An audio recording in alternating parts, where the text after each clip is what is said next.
আচ্ছা, আপনি সবাইকে একটু দ্রুত আসতে বলেন যারা মানে ডিসিশন মেকার আছে। আর আস্তে আস্তে আপনি তো বুঝতেছেন এখানে পরিস্থিতিটা কি, অলরেডি পদক্ষেপ নেওয়া উচিত ছিল। এখানে সরকারি এবং বেসরকারি যে প্রতিষ্ঠানগুলো আছে তাদেরকে আপনারা কল করুন, যে বোর্ডগুলো আছে, স্পিড বোর্ড আছে বা যে ধরনের ব্যবস্থা নেওয়া যায় ট্রলার, এগুলো সব। হ্যাঁ হ্যাঁ, জি জি, আপনার শুধু সরকারি না, বেসরকারি প্রাইভেট প্রতিষ্ঠানগুলোকে আহ্বান করুন। হ্যাঁ, সবগুলোকে বলে দেন এটা একদম প্রধান উপদেষ্টা থেকে নির্দেশ আছে, ঠিক আছে?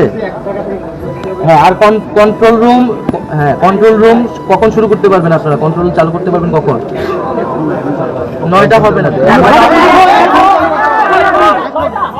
আমরা সর্বদিন চান দিছি। হ্যাঁ,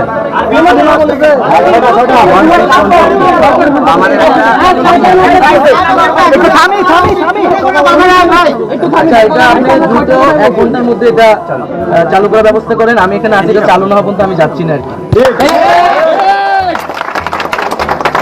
হ্যাঁ, কন্ট্রোল রুম কে আছে বলে দেন, এটা চালু হইলে, এটা কার্যক্রম শুরু হলে তারপর আমি যাব।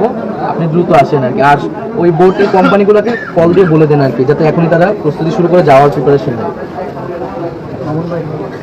জি জি, আসসালামু আলাইকুম। আমি ধন্যবাদ জানাচ্ছি যে তারা আছে এবং সকলের প্রতি আহ্বান থাকবে যে আপনারা ঐক্যবদ্ধভাবে প্রতিটা বিশ্ববিদ্যালয় বা যেভাবে প্ল্যান উত্তোলন করছেন সেটা ইউনাইটেডলি করেন এবং সরকারের জায়গা থেকে প্রধানমন্ত্রী দপ্তরে যে ত্রাণ তহবিল আছে সেখানে সব টাকা সকালের মধ্যে সেখানে কার্যক্রম শুরু হয়ে যাবে।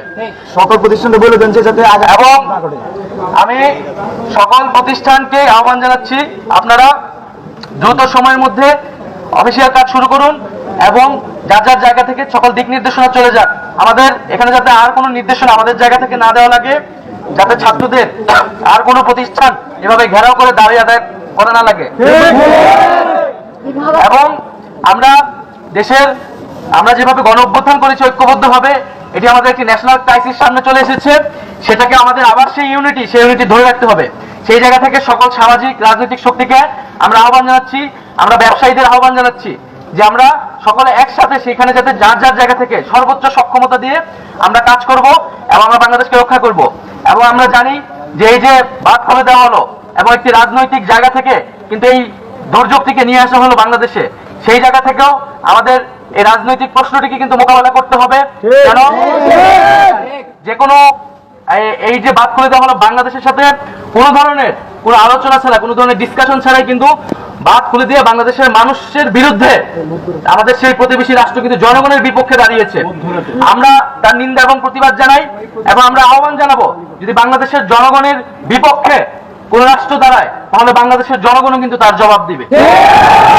তো সকলকে ধন্যবাদ জানাচ্ছি এবং আমি আপনাদের নিশ্চয়তা দিচ্ছি যে আপনারা যে দাবিগুলো নিয়ে এসেছেন সেই দাবিগুলো এখান থেকে বাস্তবায়ন না হওয়া পর্যন্ত আমি অন্তত এখান থেকে যাব।